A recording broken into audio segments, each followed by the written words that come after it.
7시 20분입니다. KBS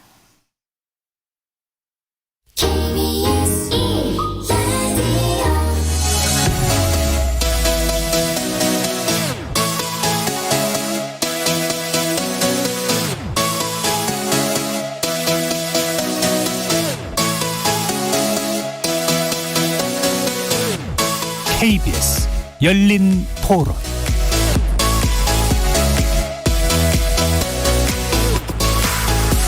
안녕하십니까. KBS 열린 토론 정준희입니다. 워낙 언론의 부정확한 정보라든지 왜곡된 정보에 대해서 손해를 본 데 개인이라든지 피해를 받아도 적절한 보상책이 없었는데, 이번에 그걸 함으로 해가서 언론에서도 좀 경각심을 가지고 보도하는 데 있어서 좀 더 주의 깊고 세밀하게 다듬을 필요가 있지 않느냐. 언론 통제가 되는 거죠. 왜? 일단 있는 그대로 사실 그대로를 보도를 해야 되는데, 정부 측에서 만약에 사실 아닌 거를 보도를 했을 때에 이런 부분들은 또 이걸 누가 또 감시하고 누가 저거 하냐 이거예요. 그런 문제가 있게 되죠. 언론을 통제를 하게 되면은 이게 독재로 가는 길이 되는 거거든요. 그리고 굉장히 안 좋게 이용을 하는 거죠, 완전히. 잘못된 정보가 계속 나오다 보면 나도 모르게 그 정보에 휩쓸려가지고 믿게 되거든요. 그러다 보면은 진짜에 대한 그 진실이 없기 때문에, 그래서 그런 법을 정한다는 거는 저는 찬성을 해요. 급진적인 법안이고 이거에 대한 어떤 부작용이 파생될지도 모르는 상황에서 무조건 법을 강행해야 되는가라는 질문이 남겠죠. 그리고 입법을 할 때 법에 어떤 상충되는 부분이 있는지만 체크할 부분이지, 그게 우리 생활에 어떤 영향을 가져다 줄 것인지에 대한 논의는 하지 않는 걸로 알고 있어요. 그래서 조금 더 합의를 거쳐서 입법 절차를 거쳤으면 좋겠다라는 생각을 하고 있습니다. 거리에서 만나본 시민들의 목소리 어떻게 들으셨습니까? 오늘은 언론중재법 개정안에 대한 전면적인 검토를 한번 해볼 텐데요. 언론의 그릇된 보도로 인해 발생한 피해에 관련해서 배상액을 최대 5배까지 부과할 수 있도록 한 언론중재법 개정안이 지난달 27일 국회 상임위 소위를 통과했기 때문입니다. 야당과 관련 언론단체의 반발이 있지만 여당은 8월 안에 입법을 완료하겠다는 입장이고, 국민 여론은 일단 찬성 쪽이 우세한 것으로 나타나고 있습니다. 반대하는 측은 기존 명예훼손죄에 더해 징벌적 손배까지 도입하는 건 이중처벌이고, 언론사 매출액을 손배 기준으로 삼는 등 위헌적 조항이 다수 포함되어 있다고 비판합니다.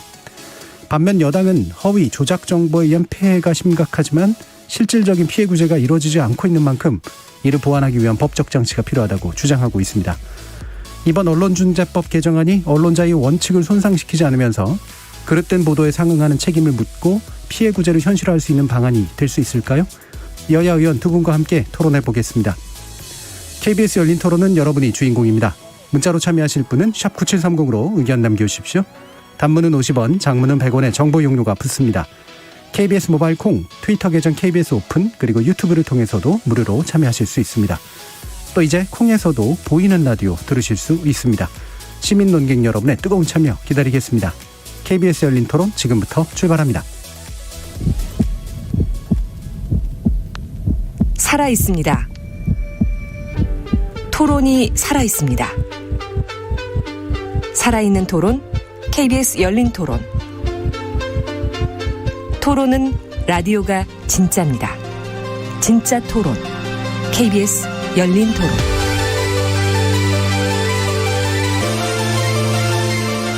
오늘 함께해 주실 두 분의 의원 소개하겠습니다. 먼저 더불어민주당 김승원 의원 나오셨습니다. 네, 안녕하세요. 수원시갑 김승원 의원입니다. 반갑습니다. 그리고 정의당 장혜영 의원 함께하셨습니다. 네, 안녕하세요. 장혜영 의원입니다.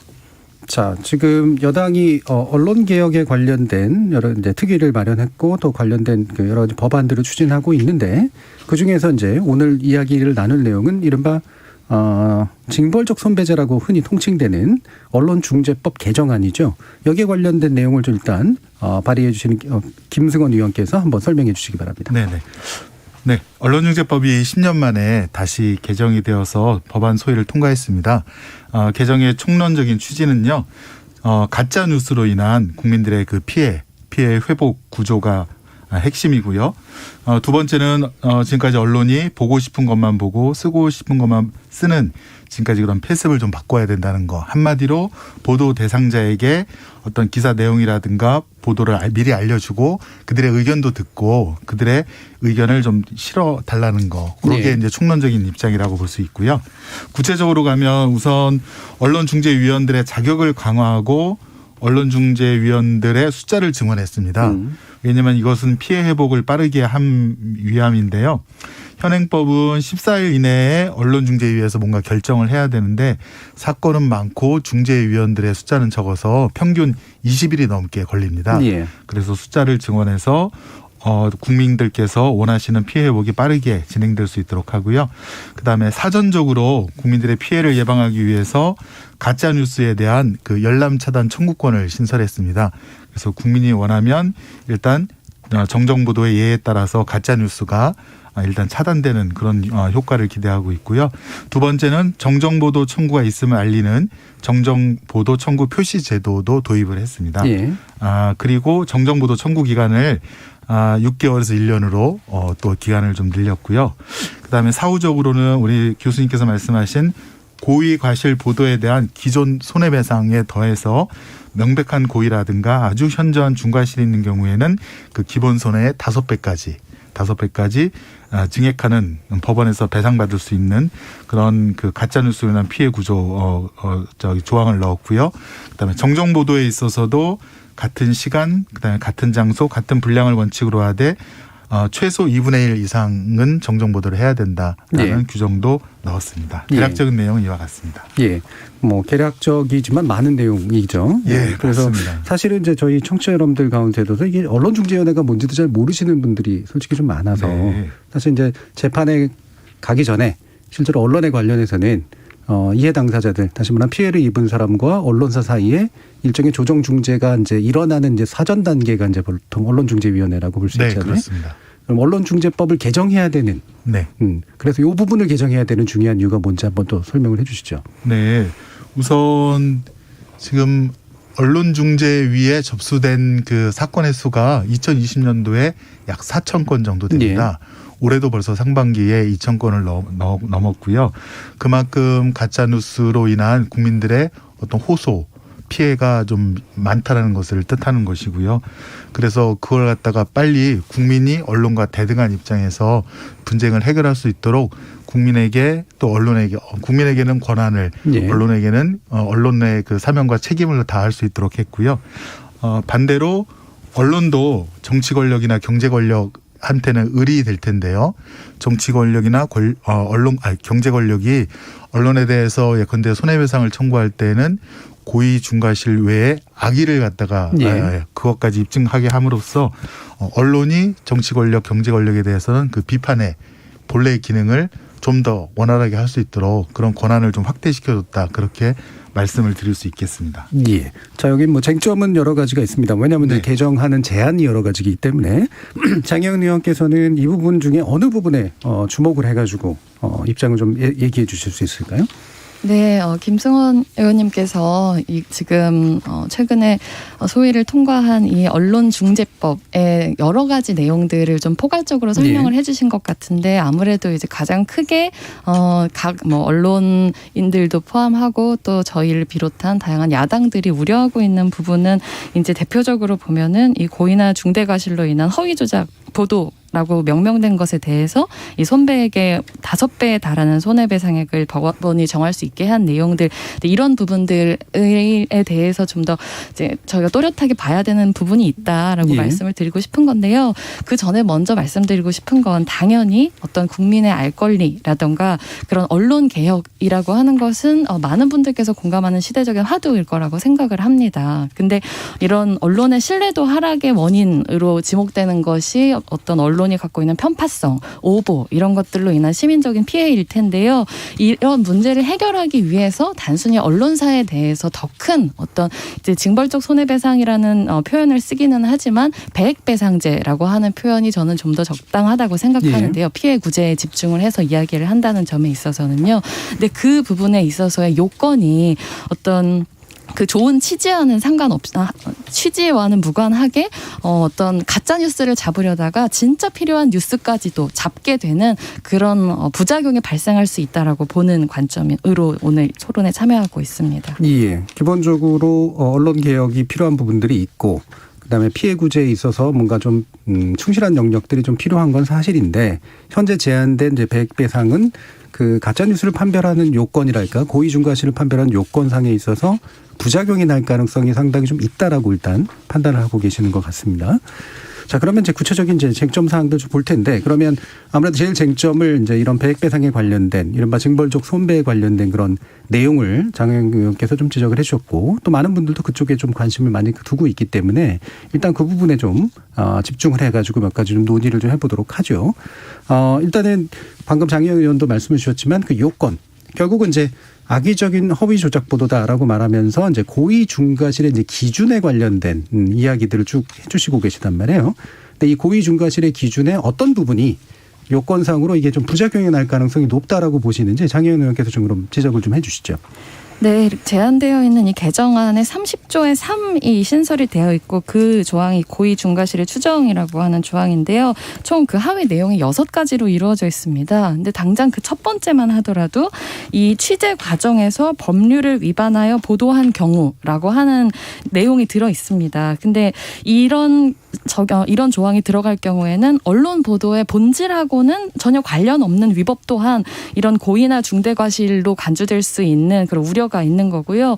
뭐 예를 들자면 지난 2012년 대선을 앞두고 이 한 언론사가 박근혜 후보한테 유리하도록 이 정수장학회가 갖고 있는 MBC 지분을 활용하려고 한다는 의혹을 이제 보도를 통해서 제기를 했었습니다. 그리고 이 보도가 갖고 있는 공익적인 성격에 대해서 많은 분들께서는 의문을 표하진 않으실 거라고 생각합니다. 근데 이 과정에서 기자가 이 통신비밀보호법 위반으로 유죄 판결을 받았거든요. 근데 이런 경우에 민주당 법안 방금 전에 말씀드렸던 취재 과정에서 법률을 위반해서 보도한 경우 이 조항을 적용하면 이 언론사는 꼼짝없이 징벌적 손해배상의 대상이 됩니다. 근데 해당 보도는 분명히 대선 시기에 국민의 알 권리를 위해서 중요한 공익적인 가치가 있었는데 과연 이렇게 적용이 되는 것이 이 국민의 피해 구제를 실효하겠다라고 하는 입법 취지에 맞는 법 적용이겠는가 이렇게 이렇게 취지는 좋았지만 그 딱 취지에 들어맞는 어떤 가짜 뉴스를 구제하는 것 이외에 진짜로 필요한 뉴스들까지도 어떤 부당하게 이런 징벌적 손해배상의 대상이 될 수 있다라고 하는 점을 지적하고 싶습니다. 예, 고의 중과실의 요건 중에 이제 첫 번째 요건에 대해서 일단 말씀을 주셨는데 이제 취재 과정에서 법률을 위반한 경우 쭉 뒤에 보면 이제 결국 고의 중과실에 해당한다. 이 부분에 대해서 문제 제기를 해주신 거잖아요. 방금 말씀하신 건 이제 한겨레 보도에 관련된 이야기셨는데. 네. 네, 이 부분 이제 뭐 약간 답변 듣기 전에 제가 한번 추가로 좀 질문하고 싶은 건 이게 이제 고의 중과실에 의한 허위 조작이잖아요. 그렇죠. 그러면 이제 정수장학회에 관련된 보도가 허위 조작이 아니면 취재 과정에 법적 문제가 있었다고 하더라도 고의 중과실로 보는 것을 적용하지 않는 거 아닐까요? 그 부분에 있어서는 법안을 만드신 분께서 좀 더 정확하게 대답해 주실 수 있을 거라고 생각합니다. 네, 제가 말씀드리겠습니다. 교수님께서 아주 정확한 핵심을 짚어주셨는데요. 정치 권력이나 경제 권력이 언론사에 대해서 그 보도로 손해배상 청구를 하려면 첫 번째 전제 조건이 허위 조작 보도해야 된다. 즉 가짜 뉴스여야 된다. 대전제가 일단. 네, 그 대전제가 일단 성립이 돼야 되고 두 번째는 그 가짜 뉴스를 보도하는 데 있어서 언론사에게 고의 중과실이 있어야 된다. 그다음에 세 번째는 정치 경제 권력은 그 고의 중과실 외에 언론사에게 악의까지 입증을 해야 된다. 아주 계속적 반복적이고 그 피해 보도 대상자를 괴롭힐 그런 악의까지 입증을 해야 그다음에 손해배상이 인정되어서 언론사에게 손해배상 받을 텐데요. 아까 그 한겨레 그 기자 사건도 민사적으로 아마 그때 정수장학회인가요? 그쪽에서 정정보도 청구랑 1억 원의 손해배상 청구를 했는데 민사적으로는 다 졌습니다. 일단 허위 조작 보도가 아니어서 민사적으로는 다 졌고 다만 그 전화하면서 끊기지 않는 그 사이에 타인의 대화를 듣는 것은 그거는 사실은 도청 내지는 감청에 가까운 거라 그거는 형사적으로는 처벌을 받았습니다. 근데 이제 법원도 아마 선고유예를 했다고 그래요. 그렇게 불법성이 크지 않다 그래서 그러니까 형사적으로도 조금 이제 경한 처벌을 받았고 다만 민사적 그다음에 이쪽 정정보도 청구는 다 그 보도한 한겨레 신문에서 이긴 것으로 그렇게 정리가 되는데요. 이 법은 그때 언론중재법보다 더 요건을 강화시켰습니다. 예. 아까 말씀드린 대로 허위 조작 보도가 돼야 되고 그다음에 언론사에게 고의 중과실이 있어야 될 뿐만 아니라 정치권이나 경제 권력이 손배를 받으려면 그 언론사의 악의까지 고의 중과실을 넘어선 악의까지 입증을 해야 되거든요. 그러니까 오히려 언론사에게 그 보도할 권리, 취재할 권리를 더 넓혀줬다고 이렇게 보시면 될 것 같습니다. 예. 그럼 이제 조건은 허위 조작 정보여야 된다. 네네. 허위성이 있어야 되고 뭔가 허위로 만드는 어떤 조작적 과정이 있어야 된다. 네네. 그런데 그게 그냥 허위 조작이라고만 해서 징벌적 손배가 되는 게 아니라 네. 고의나 중과실에 의해서 허위를 했을 경우에 해당한다. 엔드죠, 그러니까. 네, 엔드입니다. 예. 그다음에 이제 대기업이나 권력이나 이런 데 같은 경우에는 악의성까지 더해서 또 엔드가 들어가는 거죠. 그렇습니다. 이런 이제 구조를 가지고 있다. 예, 이런 그렇습니다. 말씀이신데요. 네네. 어떻게 생각하시나요, 장 의원님? 네, 말씀하신 내용들만 들으면 사실은 다 좋은 얘기인데요. 예. 우리가 어떤 의혹을 보도하는 과정에 있어서 그것이 실제로 허위인지 아닌지라고 하는 것을 알게 될 수 있는 데에는 분명히 시차가 존재합니다. 예. 그렇기 때문에 이렇게 보다 강력한 손해배상 조항이 들어간 상태의 언론중재법이 통과가 된다고 한다면 실제로 이것이 그 허위에 해당될지 아닐지에 대한 판단의 리스크를 그대로 아는 상태로 언론인들은 활동을 해야 되는 상황에 처하게 된다고 생각하기 때문에 예. 어떤 결과를 두고 그때 보도는 허위가 아니었기 때문에 괜찮았다라는 식의 어떤 안전장치가 실제로 안전하게 언론인들이 느낄 수 있는 장치가 될 거라고 생각하지는 않습니다. 그리고 악의를 입증해야 된다라고 말씀을 하셨는데 그 악의를 입증해야 하고 또 예를 들면은 이제 말씀하셨던 뭐 공직자라든가 내지는 뭐 대기업이나 대기업 주주, 임원 이런 사람들에 대해서는 이 적용 범위를 좀 제한적으로 두셨다고 얘기를 했는데 이것이 과연 제한인 것인지 아니면 오히려 어떤 이런 징벌적 손해배상의 대상이 될 수 있는 구체적인 요건을 규정하는 것인지에 대해서는 좀 이견이 있습니다. 그러니까 앞서서 의원님 말씀하셨지만 실제로 이 법을 도입하는 취지가 가짜뉴스로 인한 국민적인 피해를 회복하는 방안을 좀 더 강구하기 위해서라고 하셨지만 사실상 이 법 안에서 가장 구체적으로 규정되어 있는 것은 이런 공직자들이나 아니면은 그런 대기업의 주주들이 어떤 요건이 이 법에서 적용하는 허위 조작 보도인지에 대한 정의 조항처럼 들어가 있거든요. 그 예를 들면 허위 조작 보도로 인해서 손해가 발생한 것을 인식한 경우, 내지는 허위 조작 보도가 지속적이고 반복적인 경우, 내지는 허위 조작 보도로 회복하기 어려운 손해를 입은 경우 이런 방식의 규정이 과연 악의를 가지고 허위 조작 보도를 한 경우에 정의가 될 수 있는지에 대해서 많은 사람들이 이것의 자의적인 남용에 대해서 우려하고 있다는 점은 전 좀 짚고 예. 싶습니다. 네, 방금 말씀하신 공직자 부분은 좀 뒤에서 이제 약간 얘기를 하는 게 좀 좋을 것 같고요. 근데 이게 이제 방금 얘기하신 요건들은 악의를 입증하는 게 아니라 이제 고의 중과실에서 이제 중과실에 해당하는 측면들의 상당 부분이 또 이제 들어가 있어서요. 근데 그 예를 들면은 이제 계속적이거나 반복적인 허위 조작 보도를 통해 피해를 가중시키는 경우 뭐 이런 게 이제 방금 제안해 주신 부분이잖아요. 이게 여기 이제 고의나 중과실에 해당한다 이건데. 그 앞부분에도 사실은 예. 같은 내용이 들어 있습니다. 예. 근데 이게 이제 그 경우라는 게 이제 이거는 이제 5어잖아요. 그래서 이제 이 중에 어느 하나에 해당하면 고의 내지 이제 중과실로 이제 바라본다라고 지금 얘기를 하는데 네네. 어떻게 보세요? 이제 계속적이거나 반복적인 허위 조작 보도를 통해 피해를 가중시킨다든가 이런 것들은 이제 고의성 내지 이제 중과실성에 해당한다. 네네. 이렇게 보시면 될 것 같습니다. 지금 국민과 언론과의 관계에서는 어떻게 보면 국민이 을이고요. 언론을 상대로 언론 중재 청구라든가 소송을 건다는 게 쉽지는 않죠. 예. 예, 그럴 때 우리 법은 이번에 개정법은 국민에게 그 언론의 고의 중과실을 갖다가 입증할 수 있는 어떤 지표랄까요? 그것들을 6개를 마련해 준 것입니다. 그래서 취재 과정에 법률 위반 사안이 있다든가 이런 거를 국민이 먼저 입증을 하면 언론사의 고의 중과실이 추정이 되고요. 언론사는 그거에 대해서 반증을 해서 법률을 위반한 사실은 있지만 예컨대 뭐 피치 못할 사유가 있었다. 그거를 뭐 책임 조각 사유 혹은 위법성 조각 사유라고 하는데요. 그런 거를 입증하면 언론사는 또 책임에서 벗어날 수 있는 것이고요. 그렇게 한 이유는 국민과 언론과의 관계에서 국민에게 좀 더 고의 중과실을 편하게 입증하시도록 그렇게 약간 나침반 같은 지표를 6개 마련했다고 보시면 될 것 같고요. 좀 더 나간 예로는 의료 소송이 있지 않습니까? 예. 의사의 과실을 일반 환자가 입증하는 게 사실 거의 불가능하지 않습니까? 네네. 그래서 그때는 어떤 의료 사고가 발생하면 의사가 자기한테 과실이 없음을 의사가 입증을 해야 되거든요. 그럼 고도의 전문적인 부분은 의사가 입증하도록 지금 현행 법 체계가 그렇게 돼 있는데요. 요 신문과 그러니까 언론과 국민과의 관계는 약간 중간 단계를 보시면 됩니다.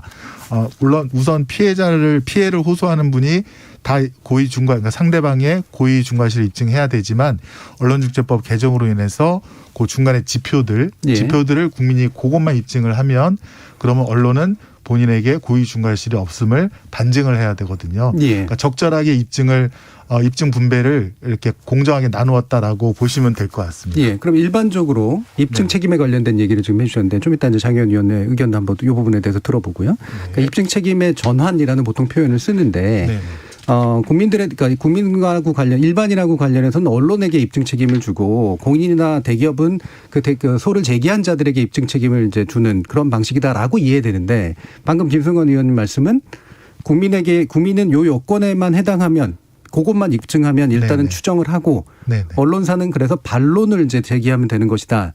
따라서 맞습니다. 입증 책임이 완전히 언론사에게만 다 오롯이 맡기는 건 아니다. 맞습니다. 이런 말씀이신 거잖아요. 맞습니다. 이 부분 이제 그 민사와 관련된 논의를 하시는 분들이 바로 입증 책임 전환을 너무 과하게 시켜버렸다라고 하는 비판하는 거에 대해서는 이런 이제 반론을 펴신 셈인데 이 부분에 관련된 장 의원님 또 의견이 혹시 좀 있으신가요? 이 입증 책임이라고 하는 건 뭐 잘 알고 계시겠지만 기본적으로 문제를 제기하는 쪽에서 문제가 있다는 것을 입증하는 것이 원칙이지요. 그렇기 때문에 이 국민과 언론 사이의 관계에서는 확실히 언론이 훨씬 더 많은 정보를 가지고 있는 가능성이 많기 때문에 어떤 입증 책임이라고 하는 것이 1차적으로 국민에게 있는 경우 이런 손해배상이라고 하는 것 내지는 문제 제기가 얼마나 용이할 것인가라는 측면에서 한 언론단체는 오히려 그런 입증 책임의 명확한 전환이 이 안에 포함되어 있지 않기 때문에 이것이 실제로 정말로 시민을 위한 입법이라고 할 수 있는가라는 식의 문제 제기를 하기도 했었죠. 예. 그러면 그 부분에서 일반인하고 관련한 문제에 있어서는 입증 책임을 언론사에게 외로 더 넘기는 게 맞다라고 보시는 그런 입장이신 건가요? 그렇죠. 그런 문제 제기가 한 이제 시민단체로부터 있었고 검토해볼 만한 주장이라고 생각을 합니다. 예. 아마 민원연에서 그런 주장을 했던 것 같아요. 저는 제가 변호사였을 때 사례를 하나 말씀드리고 싶은데요. 그 허위 보도로 인해서 피해를 입으신 분이 저에게 이제 변호사 업무를 맡기고 그에 대한 정정 보도 청구라든가 손해배상을 맡기셨는데.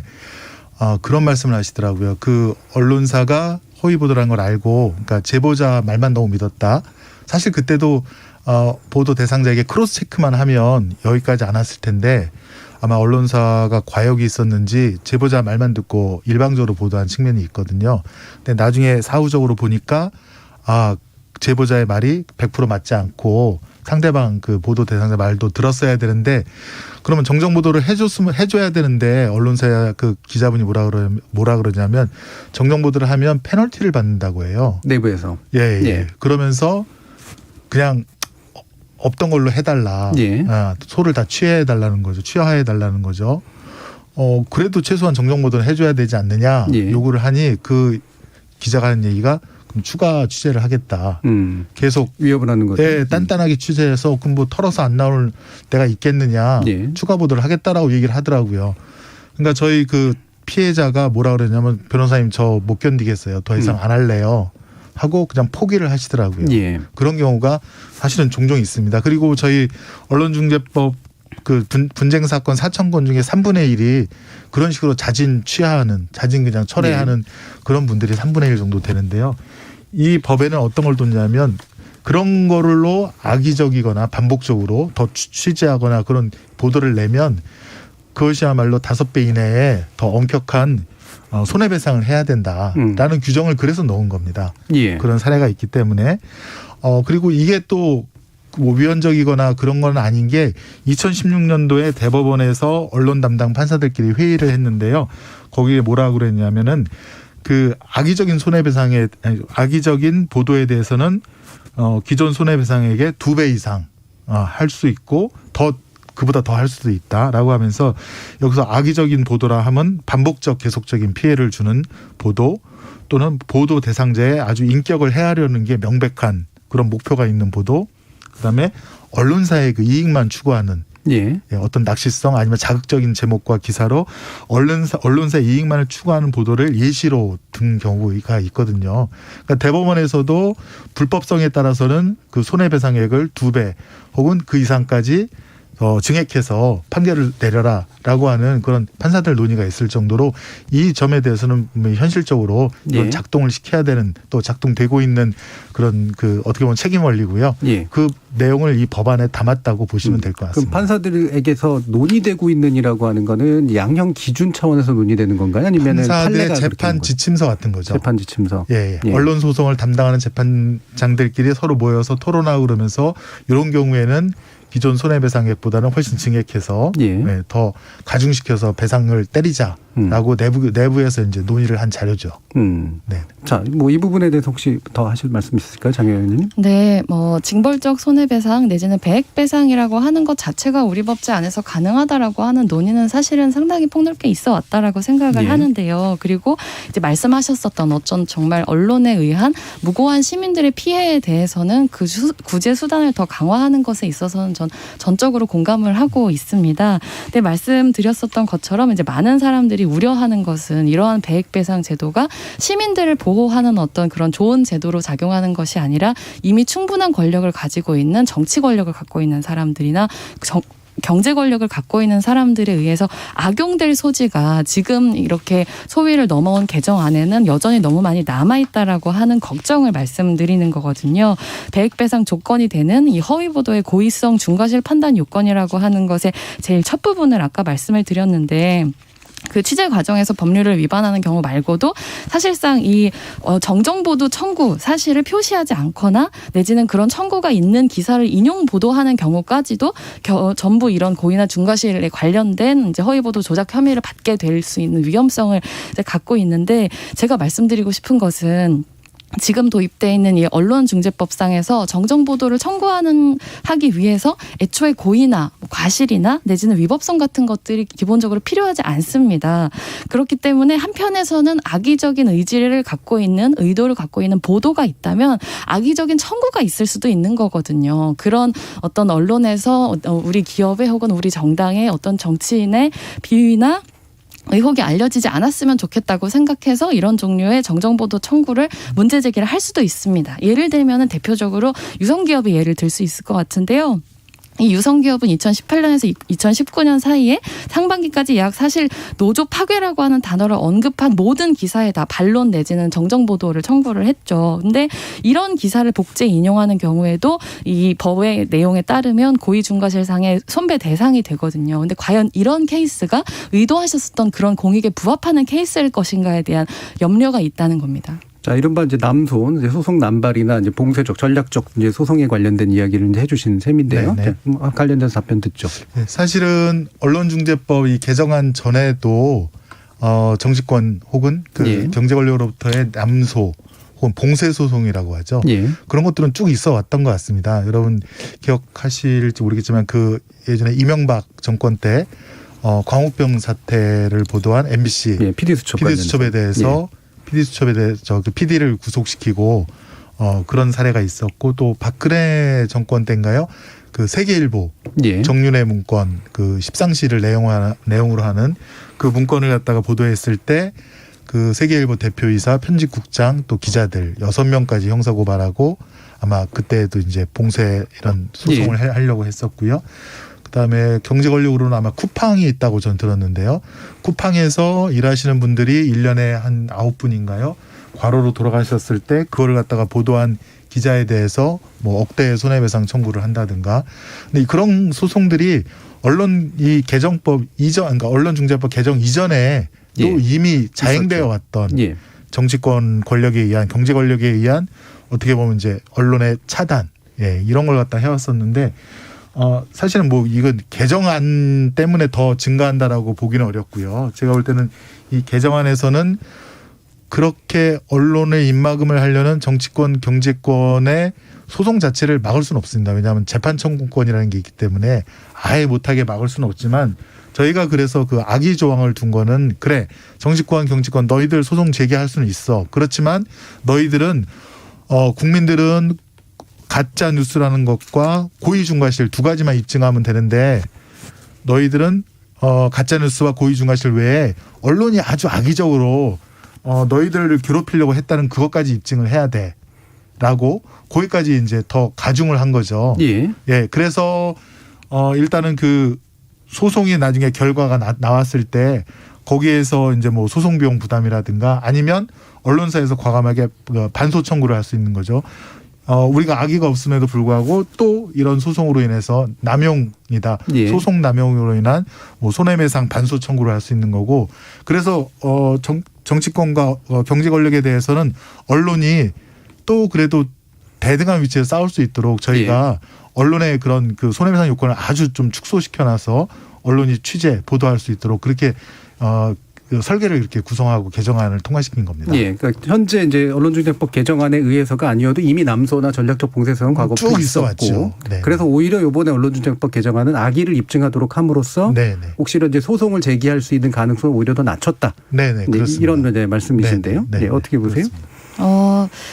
이미 남소가 진행되고 있고 말씀하신 것처럼 근데 이런 징벌적 손해배상의 요건이 더 강화되면 당연히 그 남소의 요건이 더 심해지겠죠. 남소의 양상이라고 하는 것이. 게다가 악의를 판단하는 요건을 두었다라고 하셨지만 그 악의를 판단하는 요건의 그 조건 4가지가 사실상 굉장히 자의적으로 해석될 수 있는 가능성이 농후하기 때문에 어떤 그런 권력자들이 언론에 대한 봉쇄 소송을 감행하고자 할 때 이것이 어떻게 구체적으로 그런 감행을 막을 수 있는 바리케이트가 될 수 있는지에 대해서 구체적인 근거가 되기는 좀 부족하다라는 생각이 듭니다. 오히려 이런 공직자, 대기업, 주주, 임원 이런 사람들에게 법이 적용되는 케이스를 더 구체적으로 그 법적인 근거를 제한 조항이지만 사실상 법적 요건을 상세화해 준 게 아니냐라고 하는 비판이 있는 것이고요. 게다가 한편으로는 이렇게 제한 조항처럼 구체적으로 해둔 내용들이 그러면 공직자들에게만 해당이 되는 건지 그럼 시민들에게는 해당이 안 되는 건지 이런 내용도 사실상 법안 안에서는 굉장히 불명확하게 되어 있는 상태에서 이것이 그런 어떤 언론에 대한 권력의 봉쇄 소송을 막을 수 있는 조항이다라고 말씀하시는 것은 좀 설득력이 떨어진다고 생각합니다. 예, 지금 이제 뭐 취재 과정에서 법률을 위반한 경우 등등등등 해가지고 이제 경우를 이제 고의 중과실에 해당한다라고 이제 고의 중과실 추정, 그러니까 일반인들이 이제 소를 제기할 수 있도록 만든 요 가이드라인이라고 이제 일단 얘기를 해주신 건데 이 부분이 오히려 이제 남소를 이제 자극한다라는 이제 말씀이시거든요. 그러면 요걸 좀 명확하게 해주시죠. 이게 고의 중과실에 해당한다라고 추정하는 요건이고. 말 그대로 악의를 입증해야 된다라고 하는 것은 더 강화된 요건이라고 이제 말씀을 주셨는데 이걸 이제 악의성의 지금 이제 판단 요건이라고 지금 보신 거잖아요. 네네. 어떻게 얘기해 주실 수 있을까요? 네네. 이 부분은 이것도 엔드로 보셔야 됩니다. 예. 악의를 가지고 요 정치 권력에 대해서 1, 2, 3, 4 호를 했을 경우에 징벌적 손해배상이 적용된다라고 보는 건데요. 예. 그러니까 악의 플러스 1, 2, 3, 4. 그렇죠. 네. 그러니까 이 고의 중과실과 악의는 다른 개념 차원이라는 말씀이시죠. 1, 2, 3, 4도 입증을 해야 되고 악의까지. 예. 그래서 법조문에 악의를 가지고 허위 조작 보도를 한 경우. 그러니까 똑같이 아까 말씀드린 대로 일단은 가짜 뉴스 허위 조작 보도해야 되고요. 두 번째는 고의 중과실의 표가 될 수 있는 그 징표가 될 수 있는 1, 2, 3, 4 보도가 해야 되고 세 번째는 언론사에게 악의가 있어야 되고 그거를 갖다가 이제 정치권 경제 권력이 이제 그걸 입증을 해야 되기 때문에 옛날보다는 한층 더 엄격했다라고 볼 수 있고요. 그럼 옛날 조항은 어떻게 구성이 됐을까를 보시면 옛날 조항은 뭐라고 됐냐면 언론사 등이 고의 과실로 타인에게 뭐 재산적 손해라든가 정신적 그런 피해를 입힌 경우에는 손해배상을 한다. 그 조항 갖고 지금 정치권 그다음에 경제 권력이 옛날에 남소를 막 하고 그랬거든요. 네네네. 아주 그 추상적인 그런 것 같고 그러니까 오히려 그거를 못하도록 그런 추상적인 규정을 구체화해서 너희도 이것까지는 입증을 해야 돼. 그다음에 악의까지를 입증해야 돼라고 저희가 더 정밀하게 해놓은 겁니다. 예. 그럼 아마 청취자들 같은 경우에는 이제 고의하고 악의의 차이점 뭐야 이렇게 궁금해하시는 분들 사실 있거든요. 이게 액츄얼 멀리스라는 영어에서 이제 나오는 걸 이제 한국에서 옮겨왔는데 많은 판례들이 있지 않나요? 그 멀리스에 그렇습니다. 고의는 사실은 잘 아시겠지만 이제 미필적 고의서부터 명백한 고의까지 그다음에 이제 미국에서는 1단계 고의, 1급 고의, 2급 고의 다 이렇게 하는데 고의가 사실 넓습니다. 미필적 고의서부터 명백한 고의. 근데 이제 악의는 일단은 명백한 고의여야 되고요. 명백하게 허위 보도, 허위 가짜 뉴스인 줄 알고 거기다가 의도까지 내가 좀 이걸로 우리 언론사가 좀 돈을 벌어야겠어. 아니면 이걸로 아주 약간 죽여야겠어. 뭐 이런 식으로 그런 악의까지 보여야 인정이 되는 거거든요.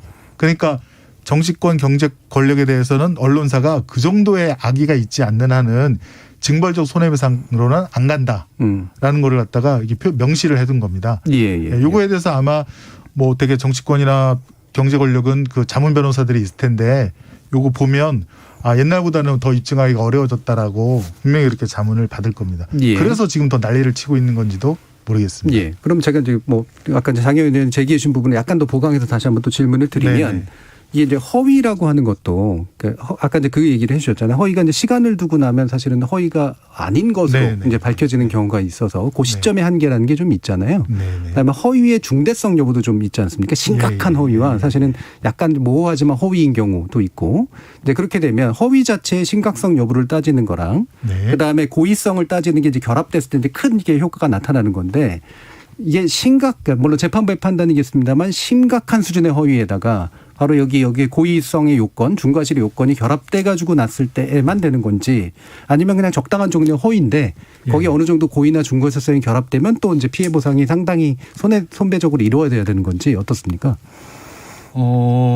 일단은 저희가 이제 개정안에는 없으니까 아마 이게 간과된 조항이 하나 있는데요. 예. 언론중재법 5조의 2를 보시면 언론사가 면책되는 경우가 있습니다. 예. 그때 그게 뭐냐면 언론 등의 보도가 공공의 이익에 관한 것으로서 진실한 것이거나 혹은 진실하다고 믿는데 정당한 사유가 있는 경우. 예. 네. 언론사는 여기에 집중을 하시면 될 것 같습니다. 예. 공익성에 의한 조각 사유. 네. 예. 그러니까 가짜 보도를 한 언론사는 뭐 구제받을 필요가 없다는 거는 뭐 당연한 거고요. 예. 근데 취재원이라든가 말 믿고 보도를 했는데 나중에 이제 허위로 밝혀진 경우에는 언론사는 그때는 이 진실하다고 나는 믿었어.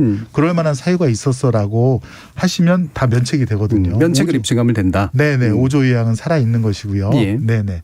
그래서 뭐 언론사는 5조 이하도 있고요. 그다음에 또 하나는 저희가 이제 그 법안을 하나 발의했는데요. 예. 사실 적시에 의한 명예훼손죄. 네네네. 명예훼손죄가 형법상에. 사실은 언론에서 상당히 괴로워하고 또 이중 처벌 아니냐 그 논거로 사용되는 네. 그것에 대해서 작년에 이제 최강욱 의원이 이제 사실 적시 명예훼손죄 그 폐지 법안. 예. 네, 그게 형법 개정안인데요.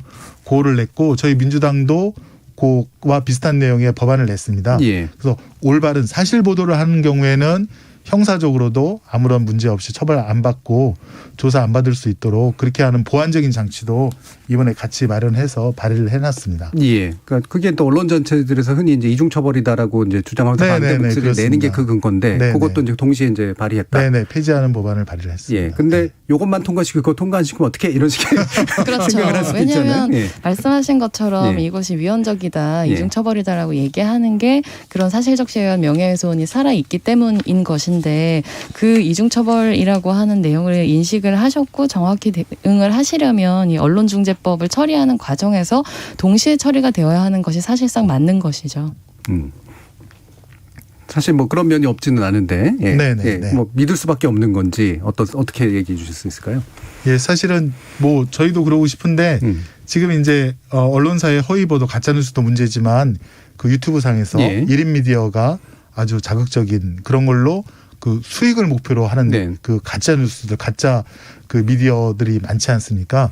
그런 거는 사실 정보통신망법을 개정해야 되거든요. 그렇죠. 예. 예. 그런데 지금 정보통신망법을 다루는 과방위 법안 소위원장님이 그 야당 박성준 위원장님. 하긴 또 이제 다른 소위에서 예, 그거 지금 1년 동안 아무런 논의가 없었고요. 예. 또 저희 언론중재법도 야당 소위원장일 때는 거의 논의가 없다가 이번에 바뀌면서 본격적으로 논의가 시작돼서 여기까지 온 거거든요. 예. 예. 그러니까 그런 그 각 상임위에 누가 그걸 소위원장을 맡느냐 그런 거에 따라서 이 진도의 차이가 있는 거는 좀 분명한 예, 것 그럼 같습니다. 이제 이게 패키지로 일단 처리되면 좋은데 형법상에 이제 사실상 사실 적시에 의한 명예훼손을 없애고 네. 그다음에 정보통신망법에 이제 거기에 이제 해당하는 뭔가 이렇게 사생활이라든가 이런 것들을 네, 침해하는 네, 것들에 네, 대한 네. 문제를 이제 보완하고 네. 그다음에 언론중재법 개정을 한꺼번에 하면 좋은데 이 세 가지가 다 지금 상임위가 다르게 걸려 있는 거죠. 그렇습니다. 예. 예, 그래서 이거를 동시에 처리가 상당히 좀 어려운 조건에 네, 네, 대해서 얘기를 해주신 그러네요. 건데요. 과방위, 법사위, 문체위 예. 각각에 다 그렇죠. 예, 달려 있네요. 뭐 거기에 대한 장혜은 의원의 의견까지 좀 듣고 일부 한번 정리를 해보도록 하겠습니다.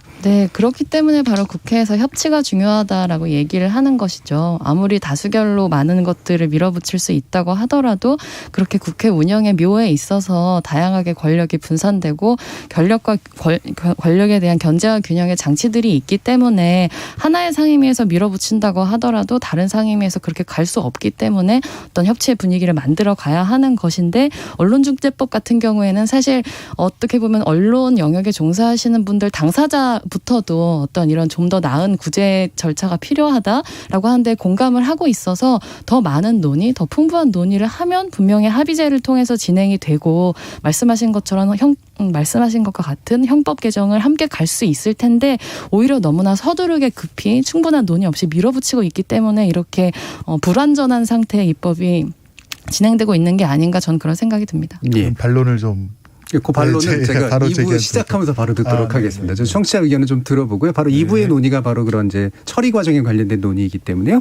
약간 이제 김 빠지시더라도 잠시만 기다렸다가 한번 들어보도록 하죠. 자, 그럼 정의진 문자 캐스트 한번 불러볼까요? 네, 지금까지 청취자 여러분이 보내주신 문자들 소개합니다. 4716님, 잘못된 뉴스로 피해를 보는 사람에게는 5배 손해배상도 부족하다고 생각할 수 있습니다. 가짜뉴스를 만들거나 배포한 언론은 피해를 준 사람에게 배상하고 명예도 회복이 될 때까지 계속해서 사과를 해야 합니다. K80545725님, 정론지의 진실을 다룬 뉴스를 제대로 가려낼 수 있는 세부 방안이 마련돼야 한다고 봅니다. 허술한 기준으로 가짜뉴스로 몰려 소송까지 가는 경우가 빈번해지면 언론의 권력 감시 능력이 위축되지 않을까 우려됩니다. 8740님, 현재 여당이 추진하는 징벌적 손해배상제가 일반인을 위하고 있다는 주장에 동의할 수 없습니다. 일반인을 상대로 한 가짜뉴스가 희소한 데다가 가짜든 진짜든 일반인은 이미 명예훼손죄로 소송을 할 수 있는데 이중처벌이라 여겨집니다. 5881님, 잘못된 기사로 피해를 보는 사회적 비용이나 개인의 피해에 대해서 정확한 인식을 가지고 기사를 숙고했었어야지 자극적이고 무책임한 기사로 제목 장사하는 기자들과 언론사들의 책임을 강화하여야 합니다. K80129437님, 먼저 언론의 허위 또는 악의 입증을 하는 것은 피해자가 아닌 무조건 가해자 측 언론이 하도록 법을 제정해야만 법의 실효성이 있을 거라 생각됩니다. 언론 피해자들이 직접 증명하도록 한다면 많은 증거가 인멸되거나 소송이 길어질 듯합니다. 일렉트님, 기득권의 저항은 참 무섭네요. 검찰이든 언론이든 개혁이 성공하기까지 참 지난한 과정을 거쳐야 할 듯합니다. 1981님, 언론 권력은 일반 피해자에 비해 이미 자기들의 피해는 충분히 방어할 수 있는 힘이 있습니다. 자정 노력을 끌어내는 차원에서라도 강력한 처벌이 필요해 보입니다. 라고 해주셨네요. 네, KBS 열린 토론, 이 시간은 영상으로도 생중계하고 있습니다. 유튜브에 들어가셔서 KBS 1라디오 또는 KBS 열린 토론을 검색하시면 지금 바로 토론하는 모습 보실 수 있습니다. 방송을 듣고 계신 여러분이 시민논객입니다. 계속해서 청취자 여러분들의 날카로운 시선과 의견 보내주세요. 지금까지 문자캐스터 정의진이었습니다.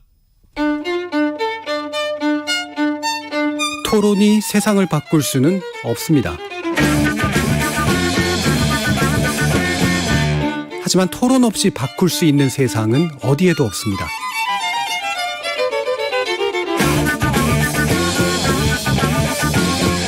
세상의 선한 변화를 갈망하는 당신. 정답이 아니라 질문의 힘을 믿는 당신. 우리 KBS 열린 토론에서 만납시다.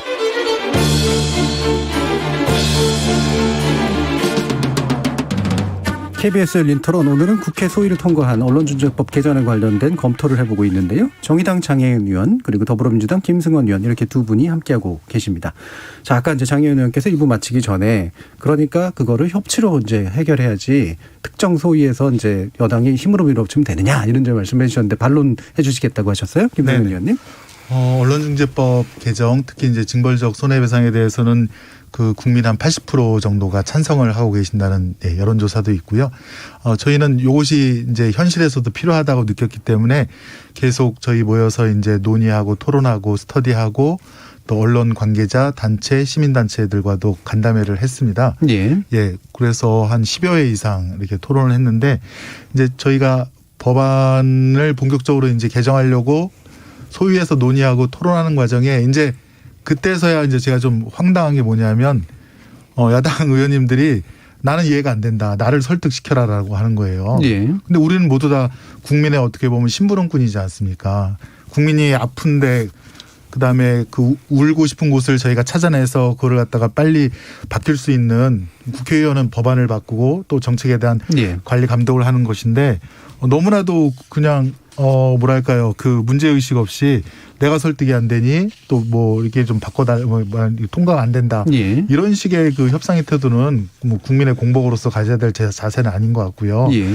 그래서 저희가 뭐 그 단독으로 급하게 밀어붙였다고 하는 말씀은 사실과 맞지 않습니다. 저희도 내부적으로 토론도 10여 차례 하고 10여 회의 또 간담회 토론회를 계속해서 이런 법안을 만들게 되었고요. 요 문자 중에 되게 일반인은 뭐 가짜뉴스 피해가 없다라고 이제 예. 희소하고 거의 없다. 예. 라고 말씀하시는데 저는 그 김영애 선생님, 고 김영애 선생님 한번 꼭 그 얘기를 하거든요. 예. 탤런트이시자 영화 배우인 예. 고 김영애 선생님께서 황토팩을 출시하면서 아마 그 한 1,000억 대 매출도 올리고 그러셨는데 거기에 이제 중금속이 이제 나왔다 그래서 예. 그 회사 망하고 선생님께서 아마 그 시름시름 앓다가 암으로 돌아가시지 그랬죠. 않았습니까? 예. 근데 거기에 대해서 이제 그 손해배상 인정된 액수가 1억 정도에 불과합니다.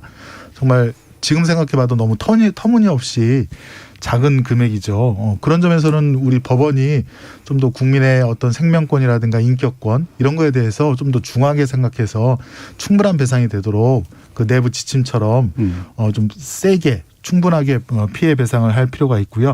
그런 사정이 있기 때문에 국민들의 이런 개정의 목소리가 더 높았고 그래서 10년 만에 이런 예. 개정안이 나오게 됐고 개정안이 나오기 위해서 작년서부터 계속된 논의와 토론 과정이 있었다는 것을 말씀을 드립니다. 알겠습니다. 자, 그 부분에서 이제 아마 다시 한번 또 마무리 가면서 어떻게 하면 이제 국회 내에서 좀 더 원만한 이제 논의가 가능할 것인가 또는 처리가 가능할 것인가 부분 의견을 주시면 좋을 것 같고요. 몇 가지 좀 더 짚어보고 이제 가야 될 것 같은데 일단은 이제 손해액 산정하는 과정에서 이제 하한선을 두기로 한 게 이제 나름대로 고육지책이긴 했는데 왜냐하면 이제 워낙 적게 이제 재판 결과로 나오는 경우가 많으니까 기준은 정하자. 근데 그 얘기를 하는 과정에서 이제 매출액 기준을 이제 잡아보자라고 하면서 1000분의 1 내지 10,000분의 1 이야기가 이제 좀 나와 있는 상태죠. 이 부분에 대해서 이제 두 가지 의견이 좀 충돌합니다. 이제 이거는 오히려 매출액 규모가 적은 데는 거의 뭐 의미 없는 피해 그 손배액을 산정한다라고 하기도 하고 또 이런 식의 기준은 너무 좀 합리적이지가 못해가지고 위헌적인 소지도 있다 그러면서 또 반발하는 그런 쪽도 있고요. 약간 이제 섞여 있는 그런 반응들인데 이에 대한 두 분의 판단은 좀 들어보죠. 일단 장혜원 의원님 말씀 한번 들어볼까요? 네, 뭐 이 손해배상 산정액을 매출액 기준으로 잡는 것이 근거가 좀 빈약하다고 보시는 쪽이나 예. 저는 오히려 약간 실효성 측면에서 이 법이 도입되는 취지를 좀 위반하고 있는 것은 아닌가, 약간 달성하지 못하는 방식으로 오히려 좀 법안 조항이 만들어져 있다는 생각이 드는데요. 예. 그러니까 이런 이제 배액배상제를 도입하는 의미는 이제 단순한 어떤 손해배상을 넘어서 이제 피해 재발을 막고자 하는 의미가 있기 때문에 징벌성이 거기 있는 거죠. 네, 그렇죠. 그래서 위헌 소지가 있다는 주장에 대해서도 저는 공감을 하지만 다른 예. 한편으로 이 가해자 재산 수익에 비례해서 적용해야 된다 이런 주장에 대해서도 전 검토해볼 만하다고는 생각해요. 예. 근데 현행 신문업계 대부분의 업체들이 말씀하신 것처럼 다 영세하다는 거죠. 그래서 이 법을 맨 처음에 도입하게 된 이제 구체적인 취지 중에 하나가 이제 2009년부터 최근 10년간 이 언론 관련된 민사 판결 손해배상 판결 인용액이 절반 가까이가 500만 원 이하 그리고 23%가 500에서 1000만 원 사이. 예. 그래서 변호사 비용을 고려하면 손해배상 실익이 거의 없다. 그래서 이 실효성을 좀 높여보자라면서 이 법을 도입하는 거란 말이에요.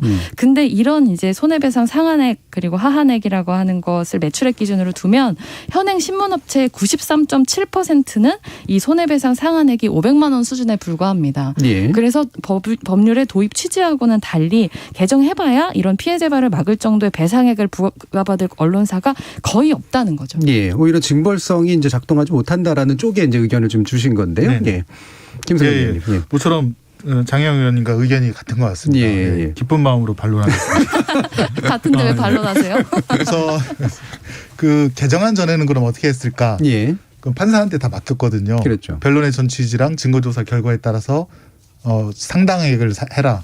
한마디로 이제 마음대로 하라는 겁니다. 예, 그러니까 이제 500만 원 이하가 나오는 거죠. 그래서 저희가 이거 거기다가 맡길 수는 없고 보도에 이르게 된 경위, 그다음에 보도로 인한 피해 정도, 그다음에 언론사의 전년도 매출 규모의 한 10,000분의 1에서 1,000분의 1 정도의 금액을 고려해서 정당한 손해, 예. 완전한 피해 회복을 하라는 취지로 바뀌었습니다. 저기 바꿔놨고요. 그래서 요 세 가지는 대등하게 고려 요소고요. 사실은 1,000분의 1보다 판사가 심하다 싶으면 아까 말씀드린 대로 더 해도 됩니다. 네네. 더 해도 되고 그다음에 좀 적다 그러니까 많다 싶으면 더 아래로 해도 되고 판사의 재량이 아직도 있긴 있습니다. 예. 왜냐하면 뭐 법원에서 소송으로 통해서 하는 거니까요. 예. 예. 그래서 그런 세 가지 요소를 종합적으로 고려해서 배상액을 결정하되 정당한 배상, 예. 즉 완전한 피해 회복이 될 수 있도록 그렇게 만들었고요. 사실은 이제 10,000분의 1, 1,000분의 1 고민을 할 때 장혜영 의원님 말씀이 맞는데 한 우리 언론의 한 90%가 10억 이하 매출이라서 금액이 적어질 수 있는데 반면에 MBC, KBS는 1조 원이 넘거나 1조 원에 가깝다고 예. 해요.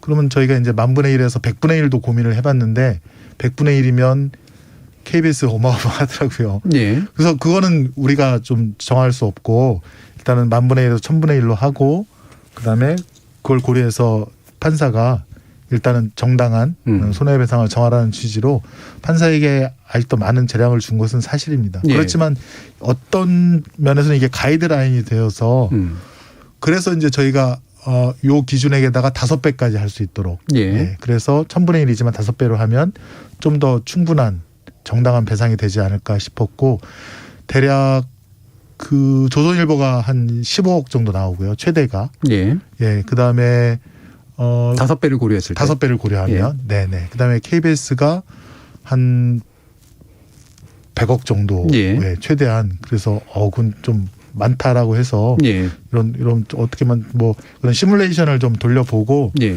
그래서 그 고심 끝에 이런 그 조항이 조문이 들어갔다라고 보시면 될 것 같습니다. 그러니까 그러면 이제 1,000분의 1에서 10,000분의 1이라는 것 정도는 이제 가이드라인이고. 그렇습니다. 예, 실제로 이제 충분한 배상을 해야 된다라는 게 있기 때문에 네네. 그거를 넘거나 뭐 이하거나의 재량의 네네. 여지는 남아 있는 거다. 남아 있습니다. 예, 실제로 조문을 이제 보면 그렇게 법률 남아있습니다. 조항상으로 이제 그런 구속이 그렇게까지 심하지 않게 구성을 해놨다. 이런 고려하여라고 예. 기재를 했습니다. 네. 네, 알겠습니다. 그러면 한 가지 이제 그 여기에 덧붙여가지고 다시 또 질문을 드리고 싶은 건 이런 이제 얘기들을 하잖아요. 언론 사업하고 상관없는 매출까지 고려하는 거는 좀 이건 너무 무리하기 때문에 합리성이 없어서 그래서 위헌적이다. 이렇게 얘기하시는 분들도 있단 말이에요. 네네. 어떻게 얘기하실 수 있을까요?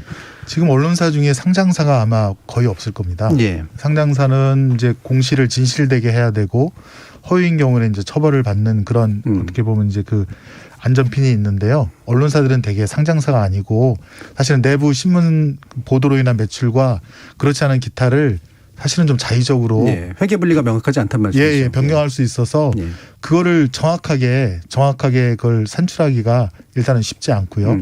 그다음에 이 10,000분의 1, 1,000분의 1은 사실 언론사의 매출액은 이제 언론사의 영향력 평가라고 보고 그 영향력 평가를 고려하라는 그런 의미가 되기도 하거든요. 예, 그래서 좀 이렇게 할 수밖에 없었고 또 공정거래법이라든가 또 신용회복법에 보면은 이런 매출액 기준이라든가 또 연평균 매출액 그러니까 3개년도를 평균해서 한 매출액의 한 6%를 곱해서 과징금을 때리는 규정도 있거든요. 예. 그런 것과도 좀 유사한 취지라고 구조라고 보시면 될 것 같습니다. 알겠습니다. 좀 시간이 많이 남진 않아서 요거 가지고 더 논의하면 좋긴 한데 다시 이제 그럼 또 장혜영 의원님의 말씀을 들으면서 아마 또 논의를 펼쳐가야 될 것 같은데 지금 뭐 야당에 따라서 의견들이 조금씩은 달라서요. 이제 정의당 입장에서는 기본 취지는 이해하는 입장이시고 다만 이게 이제 국회 안에서 좀 이제 독소 조항으로 볼 만한 요소들을 제거해 가면서 같이 좀 잘 처리하자라고 하는 부분과 함께 이런 징벌적 손배제의 우선순위를 좀 낮다고 보시는 것 같아요. 오히려 더 높은 건 이제 공영방송 지배구조 개혁이나 뭐 기타 이제 지역신문 지원법 등과 같은 그런 뭐 부분들을 함께 처리하건 또는 이제 우선 처리하건 간에 이런 게 좀 순위가 좀 높아야 되는 거 아니냐는 견해를 가지고 계신 것 같은데 어떤 의견이신지 한번 좀 말씀을 주시죠. 네, 그렇죠. 사실 시민 여러분께서 지금 저희가 얘기하고 있는 언론중재법 이렇게 법안명을 얘기하시면은 고개를 갸웃하시거나 약간 낯설게 느끼실 수 있을 것 같아요. 근데 언론개혁이다라고 하면은 그것은 언론중재법보다는 훨씬 더 많이 귀에 익으신 단어일 거라고 생각을 합니다. 그러니까 민주당 차원에서 언론개혁이다라고 말하면서 이 언론중재법에 특히나 이런 징벌적 손해배상 내지는 배액배상제에 힘을 팍 줘가지고 지금 이제 진행을 하고 있는데 그것 말고 말고도 사실 지금 우리가 진정한 언론 개혁을 위해서 열심히 추진해야 되는 다른 세부 의제들이 많이 있습니다. 당장 민주당에서 미디어 특위 출범하시고 나서 이 공영방송 이사 추천 기득권 내려놓겠다, 이렇게 공영방송 사장 추천권을 국민께 드리겠다고 하신 지 벌써 2달이 돼가고 있는데요. 아까 말씀하셨던 과기방통위를 국민의힘이 보이콧하고 있다. 요 이유 하나만으로 말씀은 그렇게 하셨지만 사실상 아무 진전이 없고요. 굉장히 오래된 얘기죠. 신문법이나 지역신문법 개정, 이것도 사실은 같이 문체위에 계류 중입니다. 그래서 우리가 언론을 개혁해야 한다라고 할 때 언론에 의한 시민들의 어떤 가짜뉴스들에 의한 피해 같은 것을 구제하는 것도 굉장히 중요하지만 사실은 굉장히 어떤 건강한 공론장, 근본적인 좋은 언론 환경을 조성해야 되는 이런 법안들은 묵혀두고 오로지 이 언론중재법에만 몰두하고 있는 상황이기 때문에 저는 민주당의 어떤 입법 의도라고 하는 것에 대해서 좀 물음표를 갖게 되고요.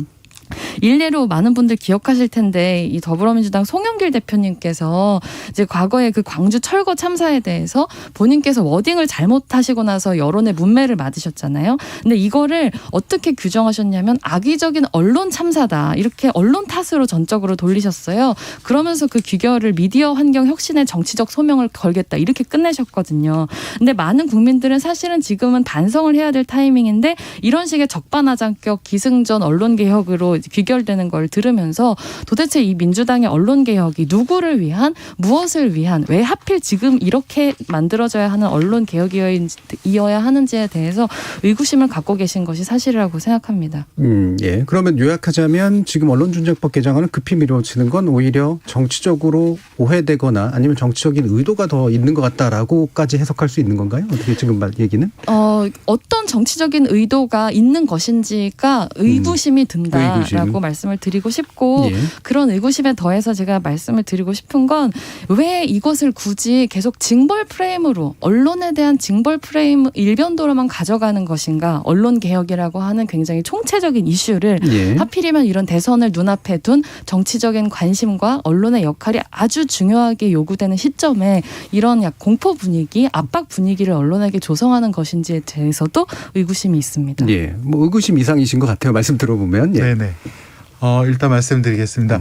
저희가 그 언론에 대해서 좀 이 변화된 환경에 예. 언론도 좀 그 자정 노력을 기울이면서 변화해야 된다라고 하는 거는 21대 국회 처음서부터 이제 계속 주장을 해왔던 거고요. 혹시 ABC 협회 기억하시나요? 네, 그럼요. ABC 협회 작년 말부터 저희가 문제 제기하고 정말 그 뜯지도 않는 신문 그 수출되는 현장까지 가서 현장 동영상 다 촬영하고, 사실은 이제 뉴스의 보도 자료 중에 어떤 부분들은 저희가 제공한 자료인데요. 네, 김용건 의원이 큰 역할 하셨죠. 예. 그 부분들이 예. 이제 바로 잡혀서 예. 이제 ABC 협회 부수를 안 믿겠다. 네네. 조선일보 100만 부가 웬 말이냐, 유료 구독자가. 그래서 저희가 이제 형사 고발도 했고요. 예. 그거에 대한 엄정한 수사가 이루어져서 정말 국민 세금이 그런 그 정부 홍보비가 허투루 쓰여지는지를 다시 한번, 예. 그 다음에 이제 언론중재법, 신문법이 그 비슷한 작년에 다 그 발의가 된 거거든요. 예. 예. 그래서 이제 차근차근 그런 개혁 작업을 해왔다라고 말씀을 드리고 싶고요. 지난 10년 전에 비해서는 정말 미디어 환경이 많이 변했습니다. 근데 가짜뉴스가 모바일에 의해서 신속하고 광범위하게 퍼져나가서 어느 한 개인에게는, 또 어느 한 회사에게는, 어느 한 공동체에게는 정말 사망 선고에 이를 정도의 모멸감과 인격권에 피해를 주는데, 이거를 이 언론중재법으로 빨리 막자는 겁니다. 사전에 예. 그런 기사가 널리 퍼져나가지 못하도록 언론중재위가 빨리 기사 열람을 차단시킬 수 있는 그런 제도도 만들고, 최소한 이건 정정보도 청구가 있다라고 표시만 해줘도 국민들께서 그러면 이거 반론이 있는 기사구나. 그러면 보류를 하실 상태다라고 딱지가 붙어 있는. 예, 그러면 판단 보류를 하실 거 아닙니까? 예. 그런 면에서 국민의 또 기본권, 인격권이 보호되는 거고요. 그다음에 확실히 그런 그 나쁜 고의중과실이 있는 뉴스에 대해서는 국민들께서 충분히 손해배상을 받으시고, 다시는 언론사가 그런 악의적인 뉴스를 못하도록 그런 어떻게 보면 경종을 울리게 될 수 있는 충분한 손해배상을 해주자는 겁니다. 예. 그래야 언론사가 한 번이라도 취재 대상자에게 확인을 할 거 아닙니까? 취재해보니 이런 내용인데 뭐 어떠세요? 라고 해서 그거 확인하고 몇 줄 실어주면 어느 판사가 그거를 고의적이고 중과실에 있는 나쁜 보도라고 하겠습니까? 예. 그것만 지켜달라는 겁니다. 알겠습니다. 그것만. 자, 그러면 이제 다시 또 넘어가면서 이제 제가 좀 덧붙여가지고 뭐 여기에 대한 얘기도 아마 장현 의원께서 해주실 수 있을 텐데 일단은 확실히 이제 그 국민들이 이제 아까 뭐 80% 정도까지 얘기를 하셨지만 뭐 56% 뭐 여론조사마다 조금씩 다르긴 합니다만 대체로 지지율이 좀 높게 나오긴 합니다. 근데 물론 국민들이 다 지지한다고 해서 반드시 올바른 법안인 건 물론 아닌데 그만큼 이제 언론에 의한 피해에 대한 시민적 문제의식이 굉장히 큰 건 사실이라는 것 같고 그 부분에 대한 취지도 이해해 주셨잖아요. 그럼 지금 이제 정의당을 비롯한 국민의힘 등의 야당이 또는 언론단체가 언론에 의한 피해 구제를 위해서 이런 이제 국민들이 느끼고 있는 갭을 어떻게 메꿔줄 것인가에 대한 대안도 좀 나왔으면 좋겠는데 이 부분이 잘 안 보이는 것도 맞는 것 같거든요. 우선순위라고 하는 건 뭐 당연히 여러 가지가 있을 수 있기 때문에 그럼 거기에 대해서는 어떤 의견들을 주실 수 있을지 한번 궁금합니다. 네.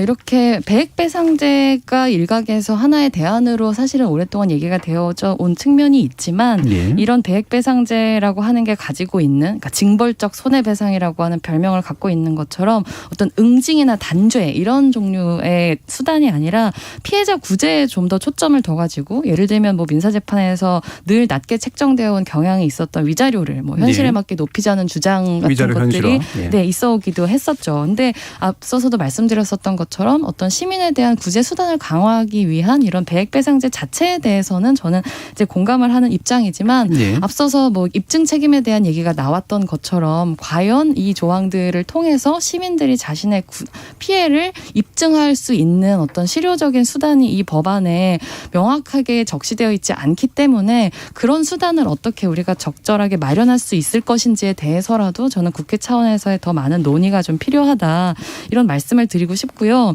저 같아도 이 가짜뉴스를 보도하는 언론사에 징벌적 손해배상을 하는 제도에 찬성하십니까? 라고 물어보면 네 그렇습니다 라고 대답을 할 것 같아요. 근데 다만 그 취지에 맞는 적절한 방법인가 수단인가에 대해서는 훨씬 더 많은 이런 법안에 대한 이해의 노력이 필요합니다. 근데 법을 다루는 게 이 직업인 국회의원들도 사실 자기소관 상임위법이 아니면 그 구체적인 내용이나 그 법이 적용됐을 때 어떤 일이 실제로 일어날 것인지에 대해서는 시간을 들여서 공부하지 않으면 알 수가 없거든요. 근데 단순히 이런 법안의 취지를 가지고 국민들께 의사를 여쭤본 걸 가지고 지금의 이 법안의 내용을 정당화하는 것은 전 좀 맞지 않는다. 이런 말씀을 좀 드리고 싶습니다. 예, 그렇죠. 뭐 그 내용까지 다 하나하나 물은 건 아니니까 그 내용이 정당화되는 건 아닌 건 맞고. 근데 또 이제 장 의원님께서도 사실 소관 상임위가 아니시기 때문에 제가 여쭙는 게 좀 그렇긴 합니다만 그래서 대안이 뭐야라고 이제 물었을 때 아까 위자료 현실화 외에 배액배상제의 취지에 대해서는 공감한다는 것 외에 어떤 그럼 이건 아니고 이렇게 가는 게 맞아라고 하는 이야기는 사실 없는 상태인 것 같거든요. 말씀드린 것처럼 입증 책임을 어떻게 시민들이 아니라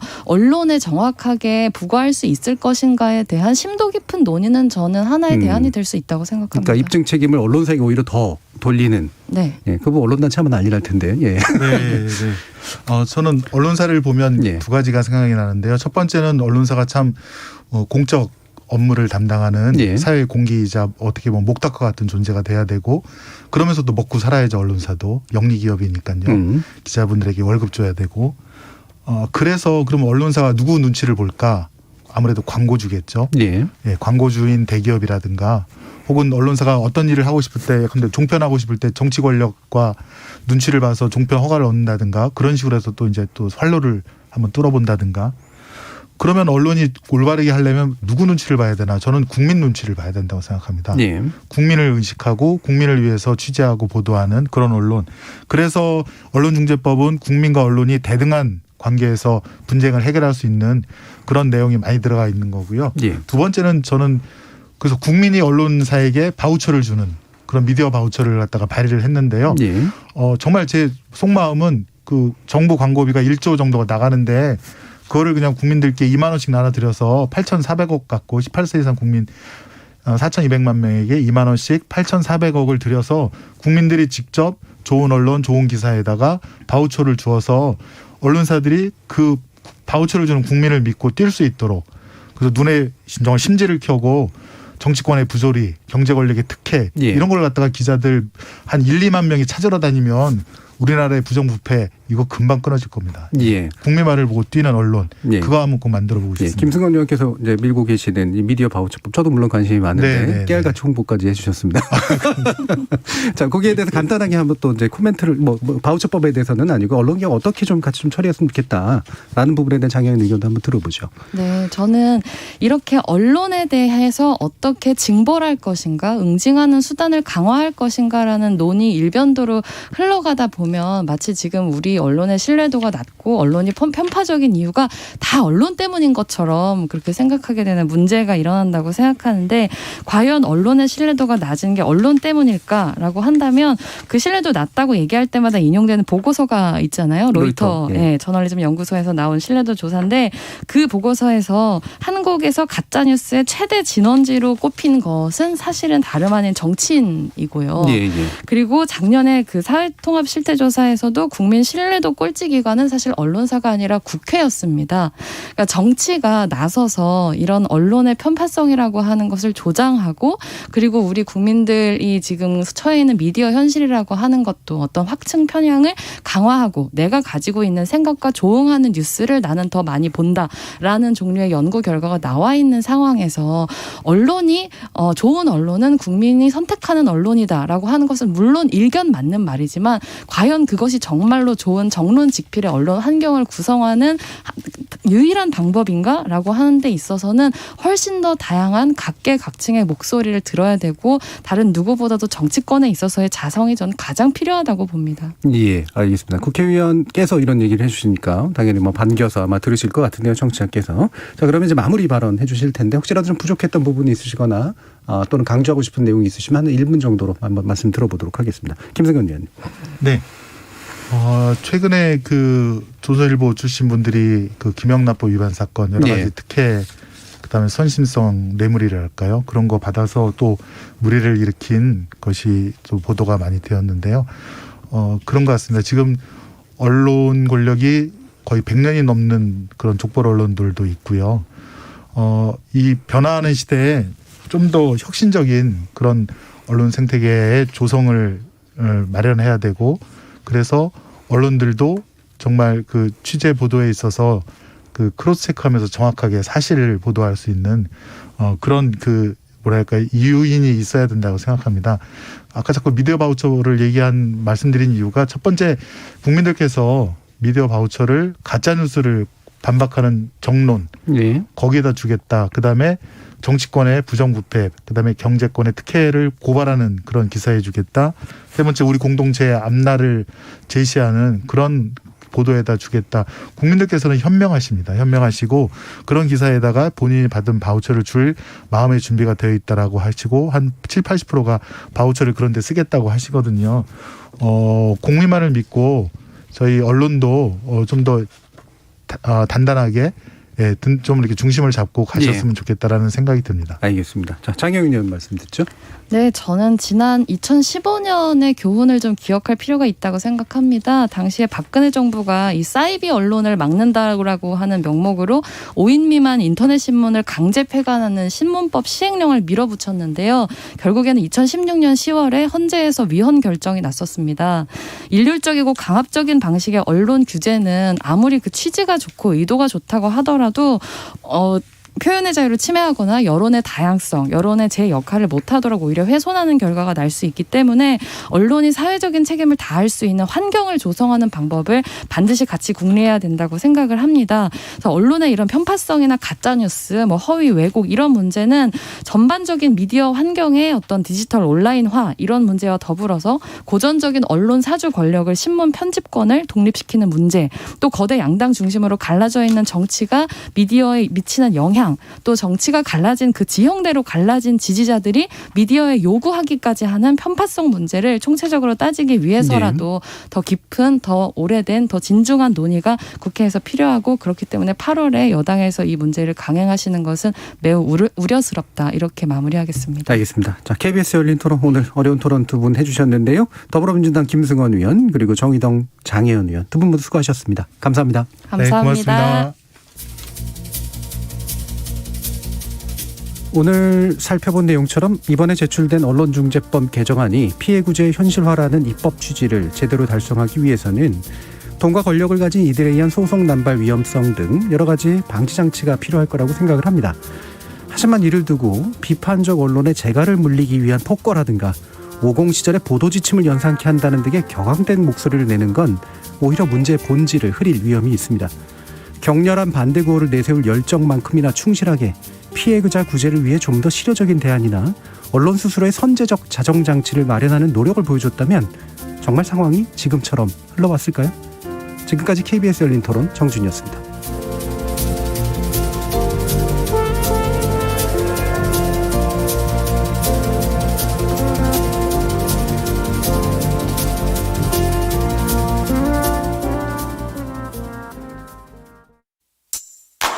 요즘 귀로 듣는 책 오디오북이 인기라며? 근데 혹시 돈 내면서 듣고 있는 거니? 난 평생 무료로 즐길 수 있는 KBS 라디오의 오디오북을 들어. KBS 오디오북 최고의 클립 1984 4월 맑고 쌀쌀한 날이 하지만 오디오북이 영화보다